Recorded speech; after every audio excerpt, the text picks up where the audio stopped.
또 이렇게 오랜만에 여러분들을 뵙게 돼서 너무 감사하고 좋습니다.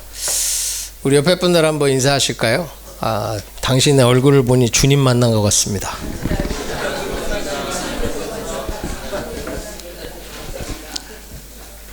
주님 보는 것 같지 않으세요? 네. 우리가 다 주의 형상을 따라 지음받은 자들이니까 우리 얼굴에서 예수님이 보여야 정상입니다.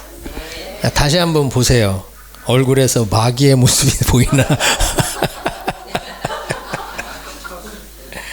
우리에게는 그 모습이 하나도 없는 줄 믿습니다. 오늘 말씀은 요한복음 1장 1절부터 18절까지 말씀인데 제가 그냥 16절 한 절만 봉독하겠습니다.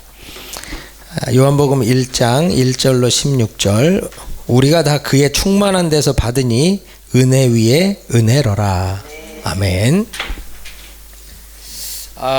제가 어떤 말씀을 전할까 고민을 되게 많이 했어요.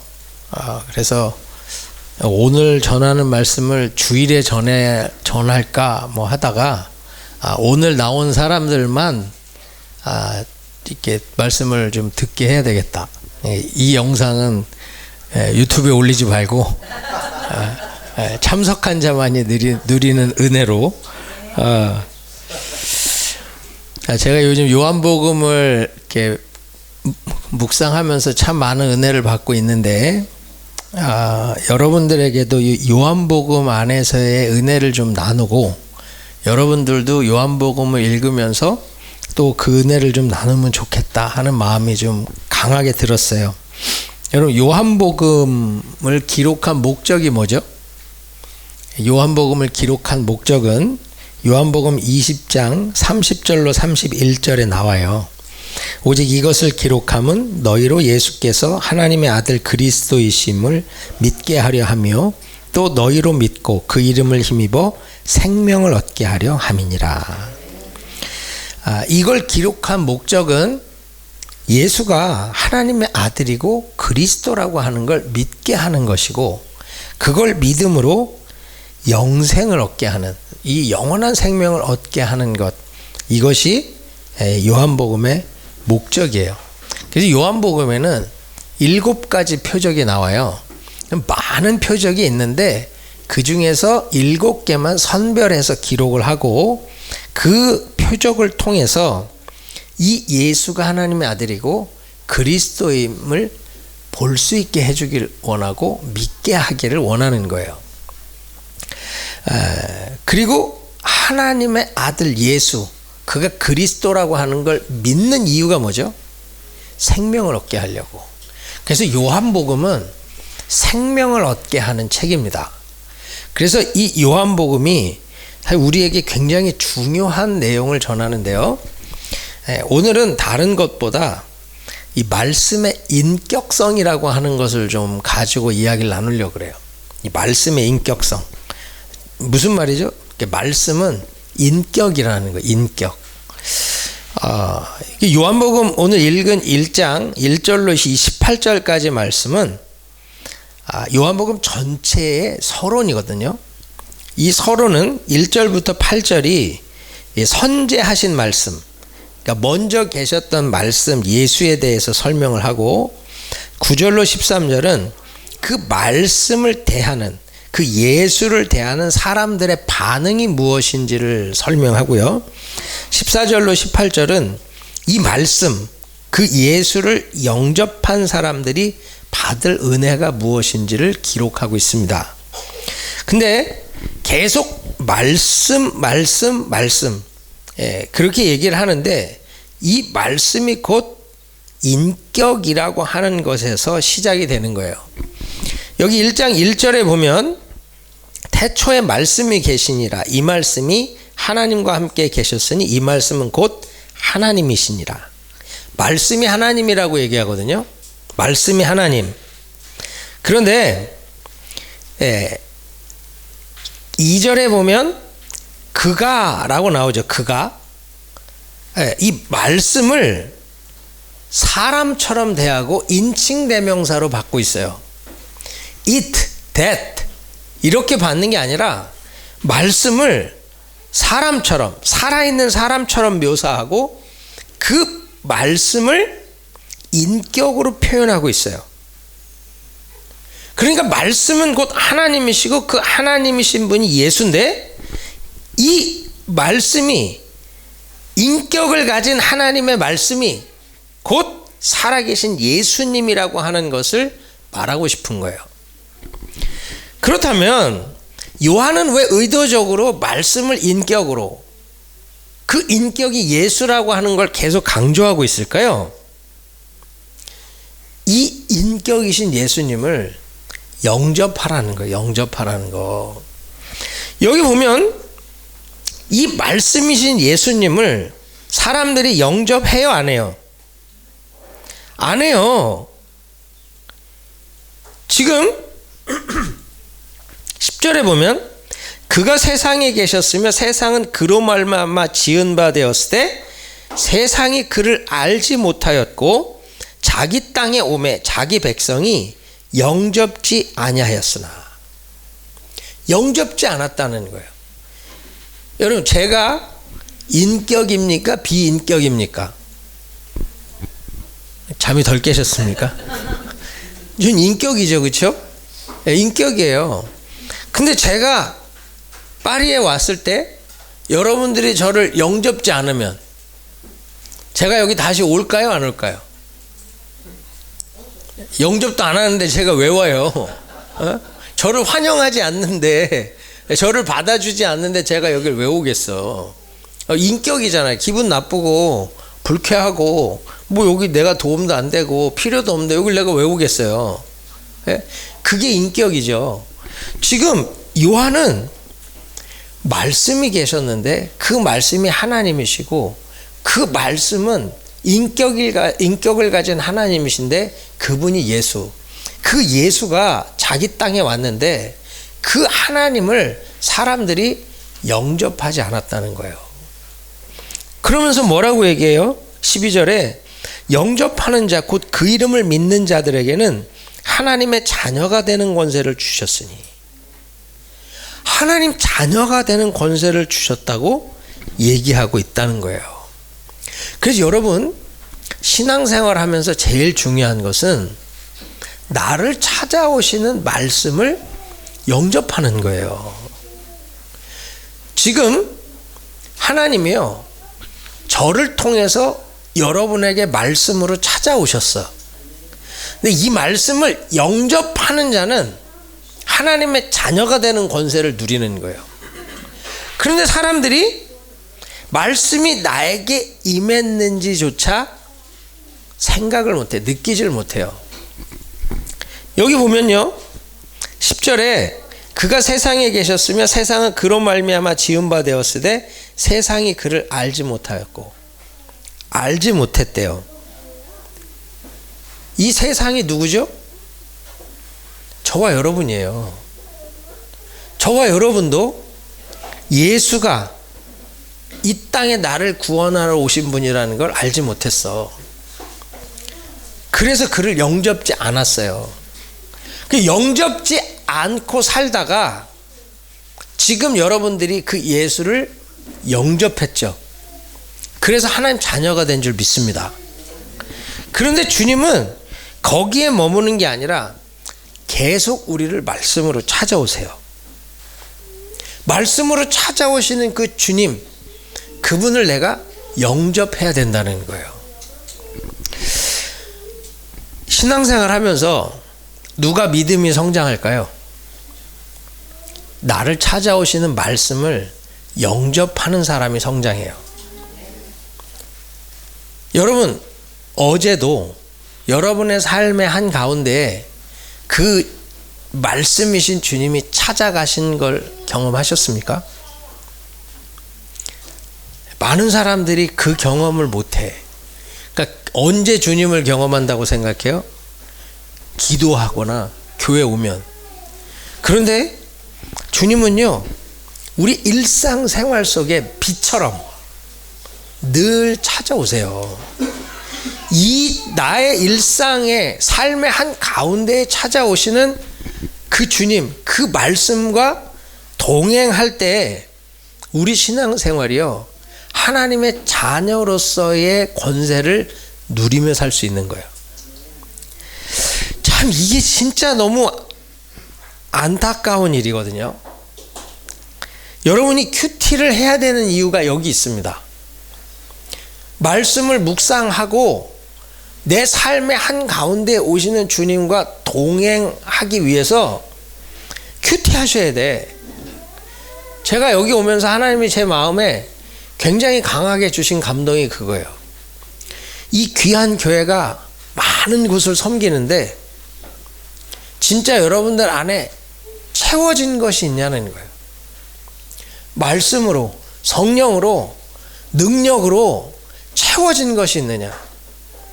내게 채워진 것을 흘려보내야 영이 사는 사역을 하는데, 채우는 건 없이 일만 하는 건 종이에요. 종으로 사역하는 거와 아들로 사역하는 건 전혀 다르죠. 여러분은 종으로 사역하십니까? 하나님 자녀로 사역하십니까? 자녀예요, 자녀. 자녀는 아버지께 내 거잖아요. 그렇죠? 네. 우리 애들은 저를 볼 때마다 너무 당당해. 네. 아빠 이거 해주세요. 뭐 저거 해주세요. 뭐 눈치 보는 게 없어. 야 그거 해주기 어려운데 그럼 왜 놨어요?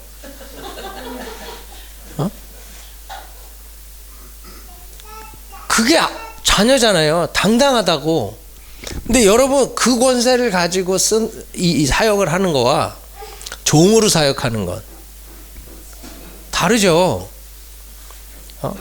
우리 옆집에 목사님 아들이 저한테 와서 목사님 이것 좀 해주실래요? 아주 지극히 작은 건데 그 하나를 부탁하려면 얼마나 어려워하는지 몰라. 이해가 되십니까? 아버지의 권세를 가지고 사는 사람은 이게 완전히 다른 거예요. 그러려면요, 여러분 정말 큐티를 하셔야 돼. 제가 예전에 이게 뭐 많은 큐티의 간증들이 있겠지만 그냥 한 가지 얘기하자면 창세기 40장에 보면 요셉이 모함을 당해서 감옥에 가요. 그 스토리는 아시죠? 그 이상한 아줌마 보디발한테 모함을 당해가지고 감옥에 가요.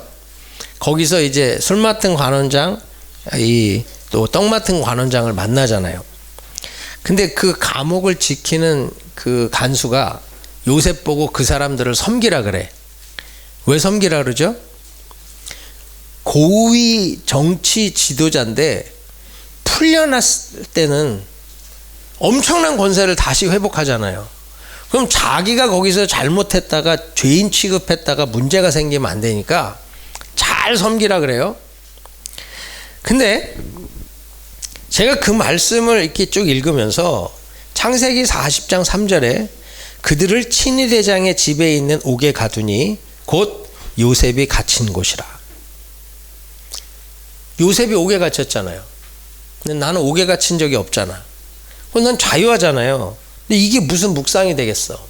근데 하나님이 말씀으로 나를 찾아오셨고 내가 이 말씀을 영접하니까 나도 갇혀 있더라고요.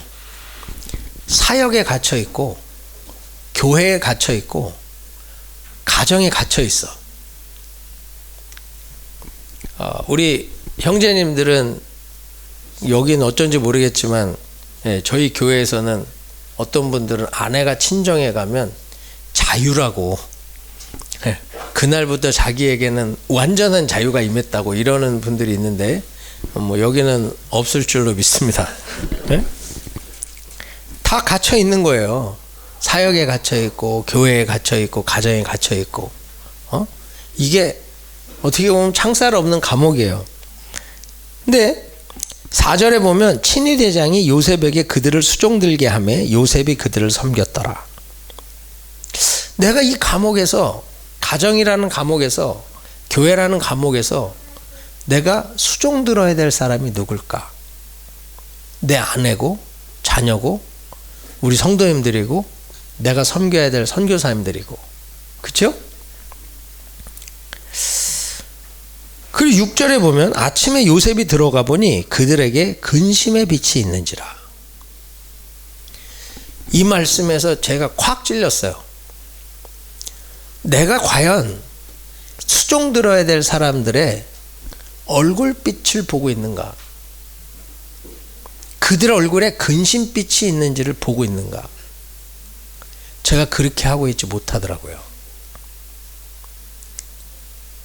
그래서 그날 집에 가서 보니 아내에게 근심빛이 있는지라, 자녀에게 근심빛이 있는지라, 그게 보이는 거예요. 저녁에 교회 모임이 있어서 와서 장로님의 얼굴을 보니 근심빛이 있는지라, 집사님의 얼굴에 근심빛이 있는지라, 이게 보이더라고요.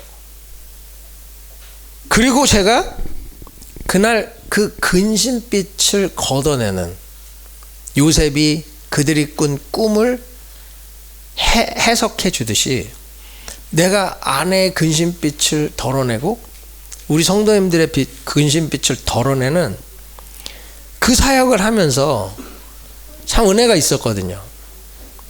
여러분 한번 옆에 분들 얼굴 보세요. 얼굴에 근심빛이 있나? 네? 근심이 가득해요? 잘 보세요.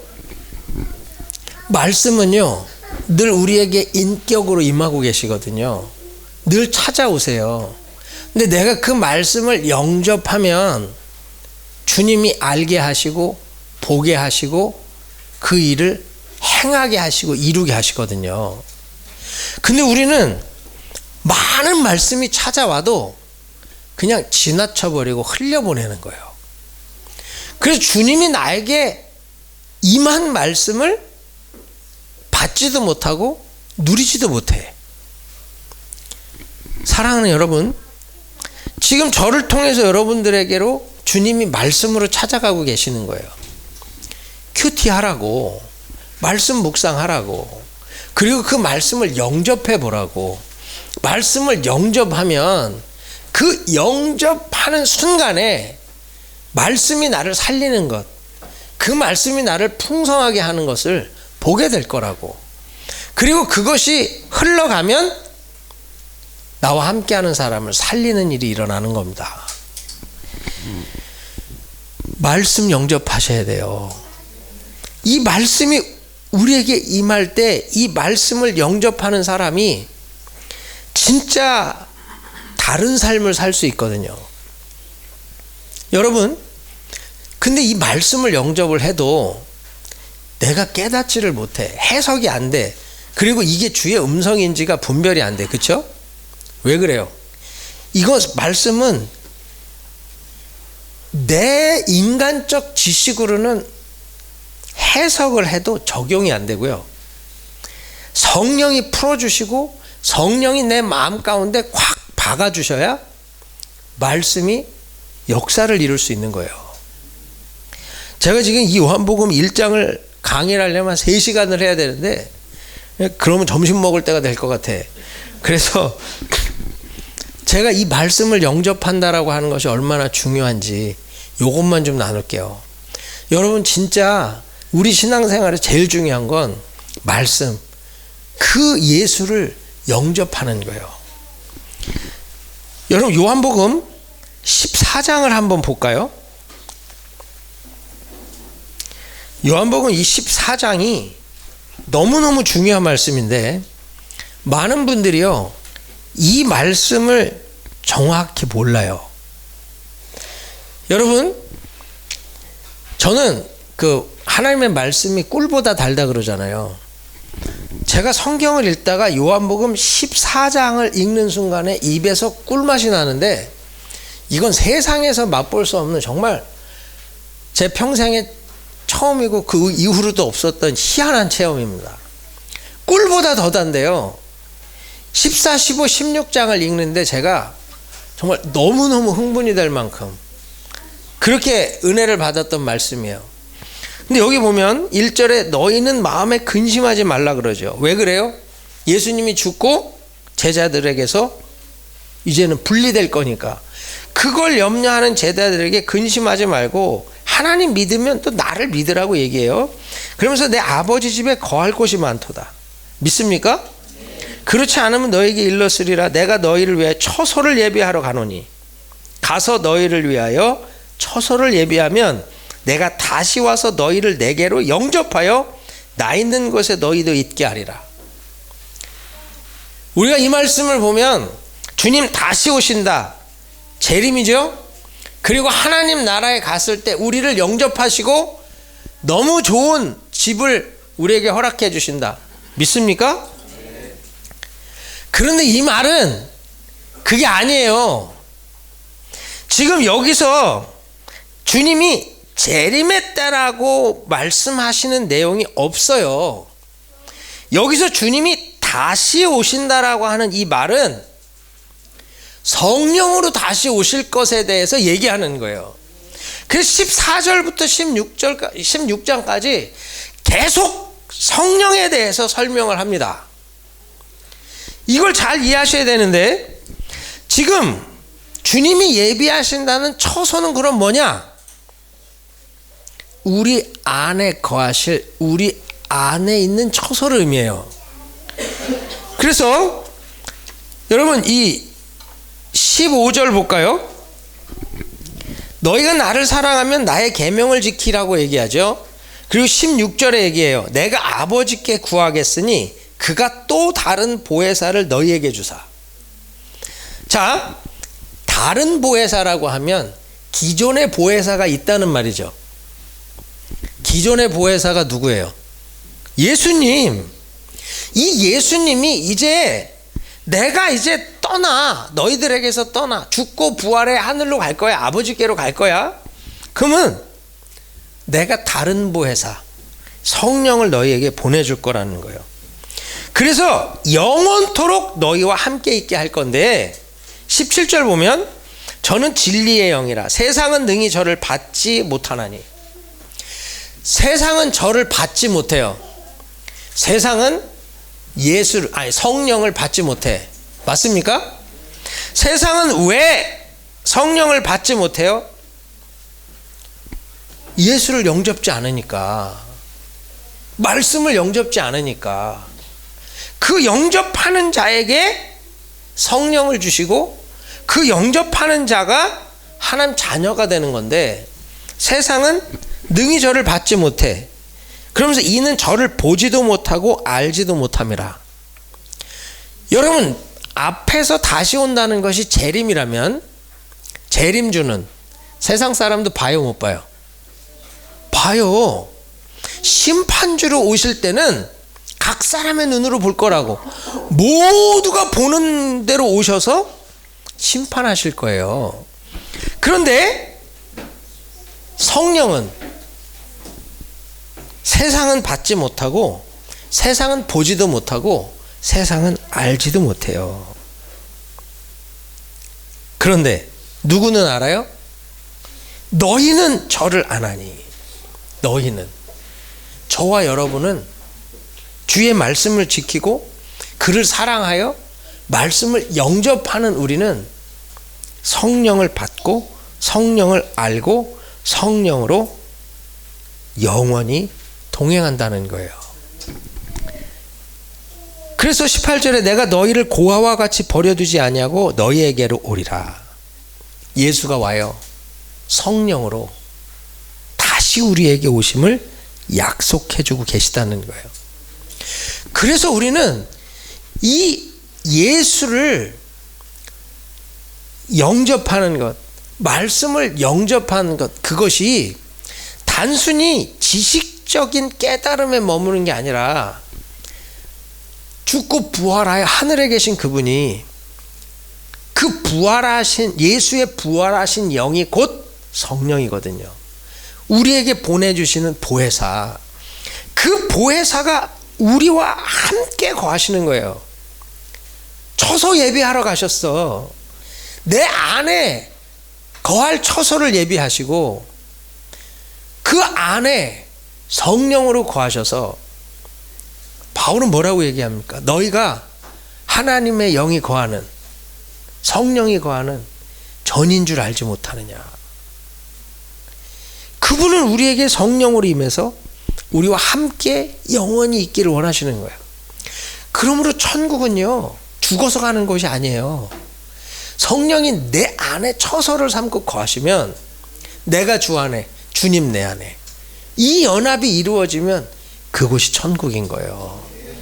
그러니까 여러분, 우리가 말씀을 영접한다는 건 단순히 그냥 지식적인 깨달음이 아니라 성령의 내주요, 내가 성령 안에 거하는 완전한 연합이고 그 은혜 가운데 동행하는 삶이기 때문에 이것보다 복되고 영광스러운 것이 없는 겁니다. 그래서 여러분, 우리는 말씀을 영접해야 돼. 매 순간 우리에게 말씀으로 찾아오시는데 내가 그 말씀을 영접하잖아요. 그럼 내 안에 계신 성령님이 나를 영접해. 나를. 세상은 그를 알지 못해요. 받지도 못해. 그러나 성령은 우리를 영접하신다고 얘기하거든요. 이게 얼마나 놀라운 일인 줄 아세요? 이 은혜가 있을 때 내가 주 안에 구하는 모든 것들을 이루어 주신다는 약속이 14, 15, 16장에 쭉 나오는 거예요. 사랑하는 여러분, 지금 이 시대가 말씀을 읽지 않아요. 여러분 성경책 들고 다니십니까? 요즘은 다 성경책을 들고 다니지도 않아. 이제 옛날에는 지퍼로 닫아 놔가지고 닫으면 열자가 없다고, 닫으면 열자가 없다고 열지도 않는데 이제는 아예 들고 다니지도 않아요. 큐티 하세요? 여러분 큐티 하셔야 돼. 그레이스 타임 저희 이거 갖고 큐티 하잖아요. 제가 여러분 그 파일로라도 받으셔서, 왜냐면 우린 다 사역자입니다. 믿습니까? 사역자는 능력이 있어야 돼. 동의하세요? 그 능력은 어디서 나와요? 나한테서 나와요? 아니요. 내가 무슨 능력이 있어? 말씀에서 나와요. 말씀이 곧 하나님이시고 말씀이 곧 예수님이시고, 그러니까 말씀을 계속 영접하고 영접해서 내 안에 채워놓은 그 사람이 그 말씀의 근거에 역사를 이루고 말씀의 근거에 놀라운 일을 행할 수 있는 거죠. 여러분, 주님이 뭐라고 얘기하세요? 이 14장 12절에 보면, 나를 믿는 자는 나의 하는 일을 저도 할 것이요 또한 이보다 큰 것도 하리니. 말씀을 영접하는 자, 곧 성령이 거할 처소가 있고 성령이 거하여 그리스도와 온전한 연합을 이룬 그 사람은 나의 하는 일을 한대요. 예수님이 하셨던 일, 그 일을 하고 이보다 큰 것, 이게 뭐죠? 재림을 준비하는 거. 예수의 재림을 준비하는 일, 그게 예수님 하신 일보다 더 큰 일이죠. 그래서 여러분, 우리는 이 성령으로 우리 안에 내주하시는 그분과 역사를 이룬다라고 하는 것이 그냥 단순히 능력받아서 병 고치고 귀신 쫓는 게 아니고요. 말씀이 내 안에 내주하시는 이 말씀의 근거 위에서 하나님이 하신 일을 하는 것이고 그보다 더 큰 일을 하는 거예요. 그런데 지금 말씀을 영접지 않고 말씀을 모시지 않으면 껍데기밖에 없는 겁니다. 껍데기. 우리 신앙생활이 거품이라고, 거품. 여러분 기도만 와락을 많이 해갖고 역사가 많이 일어날 것 같아요? 귀신이 내가 바울 달고 예수 나는데 넌 누구냐 그러고 덤빈다고. 정말 우리 안에 말씀이 있어야죠. 예수님이 40일 금식하시고 마귀를 쫓으실 때 뭘로 쫓아요? 말씀이에요, 말씀. 그 근거 위에서 주님이 일하셨다고요. 그렇다면 우리도 마찬가지야. 이 말씀이 우리 안에 쌓이고 쌓여야 능력이 쌓이고 진짜 역사를 이루는 힘이 나오는 거예요. 여러분들이 지금 많은 사역 가운데 절대 놓치지 말아야 될 것이 뭐냐? 말씀이에요. 이번에 성지순례를 하면서도 막 너무 피곤한데도 이 말씀 묵상과 예배는 빼먹지 않았어요. 이거는 빼먹지 않았다고. 저도 막 이거 준비하면서 같이 하려면 저도 힘들죠. 그런데 제가 말씀에서 더 큰 은혜가 임하더라고요. 내가 막 은혜가 임해서 이걸 어디서 전하지? 막 어떻게 전하지? 막 그 고민이 들 만큼. 그 은혜가 있을 때 우리는 하나님이 역사하는 것들을 진짜 능력 있게 행할 수 있는 줄 믿습니다. 사랑하는 여러분, 지금 주님이 저를 통해 여러분 찾아오셨고 저를 통해 말씀을 좀 영접하라고 여러분 찾아가신 거예요. 그걸 받아들이면 내 안에 계신 성령님과 엄청난 영적 폭발이 이루어지고 그 영적 폭발이 이루어질 때 내 삶에 능력이 나타나는 겁니다. 사랑하는 여러분, 지금 이 시대가 점점 말씀과 멀어져요. 설교는 많이 듣는데 내가 말씀을 읽고 나에게 하시는 주의 음성을 듣는 일은 점점 뒷전이라는 거예요. 그래서 여러분 큐티 꼭 하셔야 돼요. 제가 신학교 이렇게 강의를 하면 꼭 하는 것 중에 하나가 이 큐티 세미나입니다. 철저하게 말씀을 묵상하고 말씀에서 주의 음성을 듣고 그 은혜를 가지고 사역을 할 수 있게끔. 그게 안 되면 책 몇 권 짜집기 해서 설교하는 건 다 할 수 있어요. 그런데 이 말씀 안에서 나를 찾아오신 그 주님과의 만남을 가지고 설교하는 건 전혀 다르거든요. 여러분, 진짜 우리는 말씀의 은혜 가운데 살아야 되는데 이 말씀을 영접지 않으면요 힘이 없어요. 요한복음 1장 18절에 보면 우리가 다 그의 충만한 데서 받으니 은혜 위에 은혜라 그러죠. 이게 카린 안틱 카리스톤, 즉 이 은혜를 대신하는 은혜라고 해요. 은혜를 대신하는 은혜. 원문 그대로 직역을 하면, 그럼 은혜를 대신하는 은혜가 뭐냐? 그게 17절에 나와요. 율법은 모세로 말미암아 주신 것이요. 앞에 은혜는 모세가 주는 율법의 은혜예요. 근데 이제 말씀이신 예수가 육신으로 이 땅에 오셨고, 그 예수가 오신 그 사건은 모세에게 준 율법이라는 은혜를 이제 대신할 수 있는 생명을 주는 예수의 십자가의 은혜라고 하는 것. 모세의 율법의 은혜를 예수의 은혜가 대체했다는 거예요.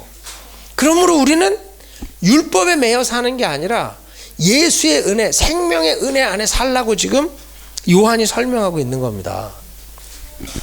이걸 지금 말로 표현하면 어제 은혜가 아니고 오늘의 은혜로 살라고. 만나는 어제 아무리 많이 쌓아놔도 아침 되면 썩어요. 옛날에 일어났던 간증 그거 우려먹고 사는 사람들은 썩습니다. 엄청난 간증 하나 가지고 아주 사골 우리듯이 계속 우리는 분들 있죠. 그렇죠? 그거 우려서 뭐 할 거예요? 지긋지긋해 아주. 또 들어? 또 그 얘기야?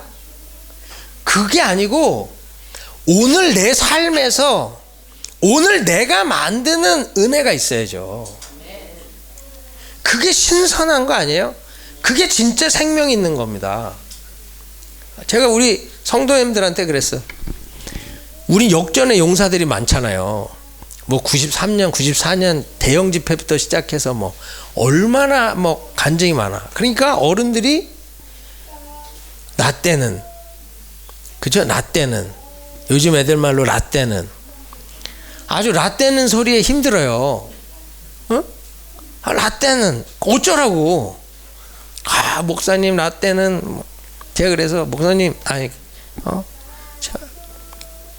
라떼는 얘기하지 마시고 라떼를 돌리시라고 좀, 응?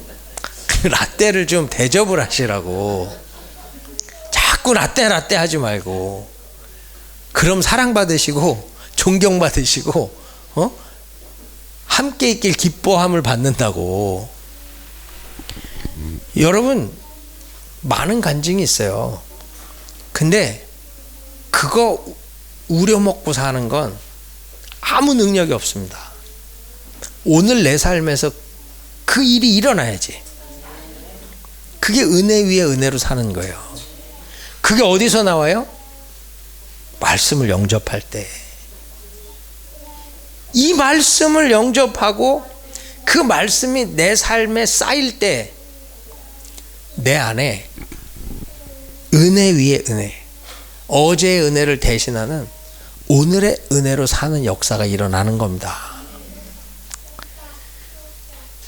여러분 그게 진짜 신앙생활이고 신나는 신앙생활이에요. 맨날 나 때는 그 과거를 추억하는 사람은 오늘 재미가 없거든요. 오늘 은혜가 없거든. 오늘 아무 기쁨이 없어. 그 무슨 의미가 있어요? 사랑하는 여러분, 성령님이 지금 저와 여러분에게 하시는 음성을 듣기를 축복합니다. 말씀 묵상하셔야 돼. 계속 말씀과 씨름하셔야 되고 주의 음성을 듣는 자리에 가야 돼. 그때 이 말씀을 영접하면 하나님 자녀가 되는 권세를 줘요. 자녀가 부모 거를 마음껏 쓰듯이 하나님의 것을 가지고 마음껏 사역하면서 은혜 위에 은혜, 어제의 은혜가 아닌 오늘의 은혜를 누리는 복된 자리에 서는 줄 믿습니다. 그 일을 누리게 하기 위해서 성령님이 여러분에게 오셔서 여러분에게 거처를 삼으시고 여러분 안에서 내주하시며 동행하시는 거예요. 영광스럽지 않습니까? 내가 뭐라고 나 같은 죄인에게 집을 만드시고 나 같은 죄인에게 그분이 임하셔서 나와 동행하신다. 이게 말이 돼요? 저는 그게 말할 수 없는 은혜, 말할 수 없는 영광이에요. 그 좋으신 하나님이 여러분 한 사람 한 사람의 거처를 만들기 위해, 그 주님이 여러분 한 사람 한 사람의 거처를 만들기 위해 가셨고 다른 보혜사를 보내셔서 재림의 때까지 기다리기 너무 멀거든. 우린 그동안 절대로 신앙을 지킬 수 없어요. 절대로 은혜 위에 은혜로 살 수가 없어. 그래서 주님이 다시 오시는 거예요. 성령으로. 그 성령으로 다시 오셔서 우리와 함께 하시며 우리의 모든 걸 감당케 하시고 승리케 하시는 줄 믿습니다. 여러분 꼭 말씀 영접하시고 성령님과 함께 거하시면서 은혜 위에 은혜로 사는 놀라운 복이 있기를 주의 이름으로 축원합니다. 기도하겠습니다. 우리 같이 한번 통성으로 기도하실 때에 우리의 삶에 말씀으로 찾아오시는 성령님, 그 주님을 내가 분별할 수 있기를 원합니다. 삶의 한가운데서 나를 찾아오시는 말씀을 영접하게 하시고 그 말씀과 동행하면서 은혜 위에 은혜로 살아가는 하나님의 종들 되게 해주시옵소서. 여러분 안에 이미 성령님이 계세요. 그런데 그 성령님을 묶어두지 마시고 그분이 마음껏 일하실 수 있도록 풀어놓으셔야지. 말씀을 영접하는 데서 이 일이 시작이 되는 거예요. 오늘 제가 증거한 말씀 여러분 마음에 꼭 붙드시고 주님 말씀 묵상 통해서 또 내 삶의 한가운데 찾아오시는 그 성령님의 음성을 들으며 순종하며 동행하며 주님이 하신 일을 하고 그보다 더 큰 일을 하며 어제의 은혜가 아닌 오늘의 은혜로 살게 해 주시옵소서. 우리의 주여 간절히 부르짖고 기도합니다. 주여 주여 주여. 거룩하신 아버지 하나님 은혜와 사랑을 실로 감사드립니다. 좋으신 하나님 감사합니다. 오늘도 말씀으로 찾아오시고 그 말씀을 영접케 하심을 감사합니다. 우리를 고아처럼 버려두지 않으시고 성령으로 다시 오셔서 우리를 처소 삼으시고 우리 안에 내주하시며 우리와 동행하시는 주님을 찬양합니다. 오늘도 하나님의 말씀을 영접하며 그 말씀과 동행하며 내 안에 있는 성령의 일하심을 따라 우리도 힘껏 일하며 주님이 하신 일을 하고 그보다 더 큰 일을 행하는 우리 모두 되도록 축복하여 주시옵소서. 아버지 하나님 정말 마지막 때 능력 없이는 아무것도 할 수 없는데 말씀이 없어 우리 안에 역사가 없음을 불쌍히 여기시고 하나님의 말씀을 영접하며 말씀과 동행하며 어제의 은혜가 아닌 오늘의 은혜로 정말 은혜 위에 은혜로 주와 동행하며 살아갈 수 있도록 여기 있는 귀한 모든 종들 축복하여 주시옵소서. 파리 은혜교회 정말로 이 교회를 통해 하실 일을 기대합니다. 주님 늘 찾아오시고 삶의 한가운데서 그 말씀을 영접하는 자 아버지 하나님의 자녀가 되는 권세 주시고 그의 삶의 한가운데서 하나님이 하신 일을 하고 그보다 더 큰 일을 행하는 영광스러운 종들 되도록 마음껏 축복하여 주시옵소서. 하나님께서 정말로 우리 송준호 목사님과 또 우리 송석배 김은영 선교사님 가정에 하나님 마음껏 은혜를 부어주시고 이 땅의 축복의 통로로 주님 오시는 날까지 귀하게 쓰임받도록 축복해 주시옵소서. 모든 성도님들 우리 귀한 목사님과 선교사님과 협력해 선을 이루며 아름다운 멋진 믿음의 작품 만들어 가도록 함께하여 주시옵소서. 감사드리며 예수님의 이름으로 기도하옵나이다. 아멘.